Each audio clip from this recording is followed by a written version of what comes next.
സുഭാഷേട്ടാ, ഏടത്തോട് സത്യമായിട്ട് പറയാൻ പോണോ? അതാണ് നികേഷ്, അത് അവളോട് പറയാൻ ഇന്നലെ നമ്മൾ തീരുമാനിച്ചതല്ലേ. ആദ്യം നീ ഇങ്ങനെ മുഖം കനപ്പിച്ചിരിക്കല്ലേ. നിങ്ങൾക്കൊക്കെ വിഷമമാണെന്ന് തോന്നിയാ നിധിക്കൊരു തീരുമാനം പറയാൻ പറ്റാതെ പോകും.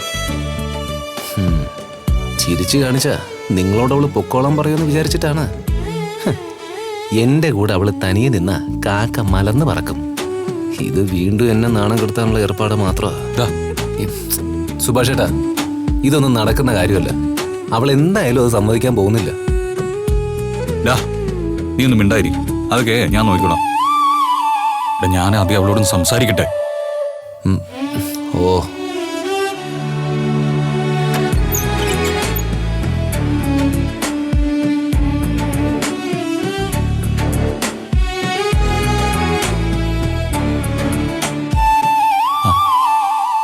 എന്തൊറ്റി?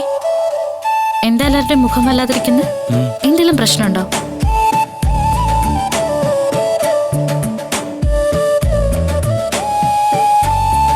പ്രശ്നമൊന്നുമില്ല. പക്ഷേ മോളോട് ഒരു പ്രധാനപ്പെട്ട കാര്യം പറയാനുണ്ട്.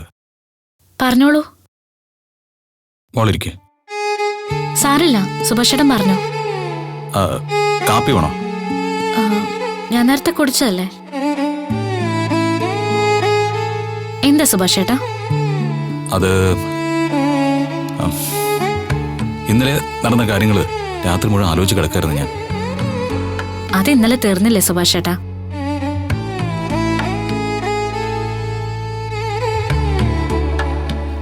അതല്ല,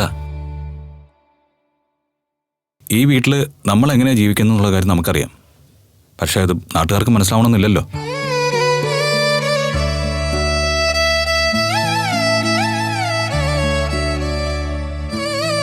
നമ്മളെപ്പറ്റി ആളുകൾ എങ്ങനെയൊക്കെയാണ് പറയുന്നതെന്ന് ഇപ്പോഴല്ലേ മനസ്സിലായത്.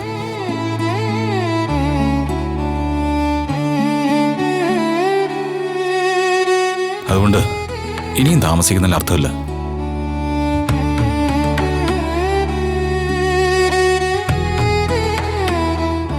ഈ നടന്നതെല്ലാം കണക്കാക്കി ഞാനൊരു തീരുമാനം എടുത്തിട്ടുണ്ട്. എന്താ ഇത്ര സീരിയസ് ആയിട്ട് സംസാരിക്കുന്ന പ്രശ്നം?